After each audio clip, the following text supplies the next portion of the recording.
عمران خان کا جرم صرف یہ ہے کہ عوام نے انہیں مینڈیٹ دیا ہے، عوام نے انہیں ووٹ دیا ہے، اور جو ہم پر قابض ہیں، جو ہم پر جبر کرتے ہیں، جو ظالم ہے، وہ نہیں چاہتا کہ عوام کا جو مقبول ترین لیڈر ہے وہ باہر آئے، عوام کو لیڈ کرے۔ میں شاید سب سے بڑی ناقد ہوں پاکستان تحریک انصاف اور عمران خان کی، لیکن ہمیں تسلیم کرنے کی ضرورت ہے کہ 8 فروری 2024 کو عمران خان اور پاکستان تحریک انصاف کو بھری اکثریت کے ساتھ مینڈیٹ دیا گیا، تو اس مینڈیٹ کو جب تسلیم نہیں کریں گے، عوام کے مینڈیٹ کو جب تک ریکگنائز نہیں کریں گے، تب تک یہ ملک نہیں چلتا۔ عدالتیں تو آپ کہہ سکتے ہیں کہ بند ہو گئی ہیں مکمل طور پر، ادھر عدالتیں اب نہیں ہیں، تو اس کا ایک ہی راستہ ہے، وہ سڑکوں پر مزاحمت والا راستہ ہے، وہی ہمیں اپنانا چاہیے۔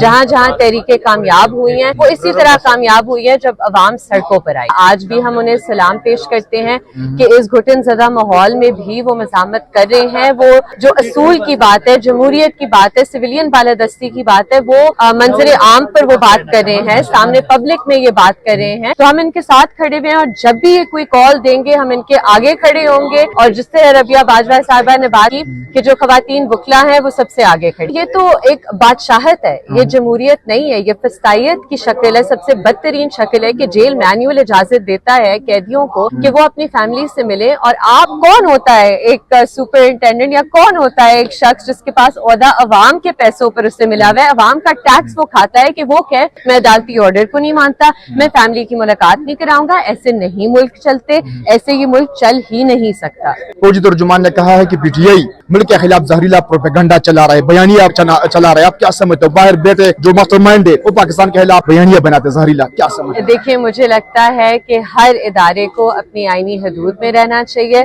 ہر ادارے کو اپنا کام کرنا چاہیے جو آئین نے ان کے لیے لکھا ہوا ہے، کسی ادارے کو اپنے آئینی حدود سے آگے نہیں بڑھنا چاہیے۔ آپ عوام کی کیسز لڑتے، کمزور و غریبوں کو، آپ لیڈر بن چکے ہیں، آپ بیوسوں اور غریبوں کی ایک امید بن چکی ہے، آپ کیا سمجھتے ہیں مستقبل میں آپ سیاسی پارٹی بنائیں گے یا آپ سیاسی جماعت میں شامل ہو جائیں گے؟ نہیں، کوئی ضرورت نہیں ہے، میرا کام ہے، میں وکیل ہوں، جس طرح میں کہہ رہی ہوں کہ ہر ادارے کو اپنی حدود میں رہنا چاہیے، میں وکیل ہوں، میں ایک ایکٹیوسٹ ہوں، میں اپنی حدود میں رہ کر کام کروں گی۔ جو ہماری سیاسی قوتیں ہیں، جو ہماری سیاسی جماعتیں ہیں جو اپوزیشن میں ہیں، ہمارا کام ہے ہمیشہ جو اپوزیشن میں ہوتا ہے اس کے ساتھ کھڑا ہونا، اور جو ظلم اور ناانصافی ہے اس کے خلاف آواز اٹھانا۔ آپ پر جو مقدمہ ہے، آپ کیا سمجھتے ہیں؟ آپ جیل جائیں گی؟ جی بالکل بالکل ہم جائیں گے، 7 سال کی یقیناً ہمیں سزا سنائی جائے گی۔ تو کیوں آپ نے کوئی گناہ کیا، کوئی جرم کیا ہے؟ بالکل بھی، دیکھیں یہ بات صرف میری بات نہیں ہے، آپ قبول کرتے ہو؟ آج پوری پاکستان آپ دیکھ لیں، آدھا پاکستان تو جیلوں میں بند ہے، چاہے وہ پی ٹی آئی کے کارکنان ہو، چاہے وہ بی وائی سی کے کارکنان ہو، جو بھی حق اور سچ کی بات کرتا ہے وہ آج پابندے سلاسل ہے۔ تو اگر ہم بھی جیل چلے جائیں ہمیں کوئی ڈر یا خوف نہیں ہے۔ اب تو آپ نے کیونکہ اتنے لوگوں کو جیلوں میں ڈال دیا، یہ ایکسپیرینس سب کا ہو گیا ہے، تو ہم جیلوں سے نہیں ڈرتے، آپ نے جو کرنا ہے آپ کریں، اور ہم جو کرنا چاہتے ہیں ہم وہی کریں۔ آپ کا جرم کیا ہے؟ آپ نے کیا جرم کیا؟ سچ بولنا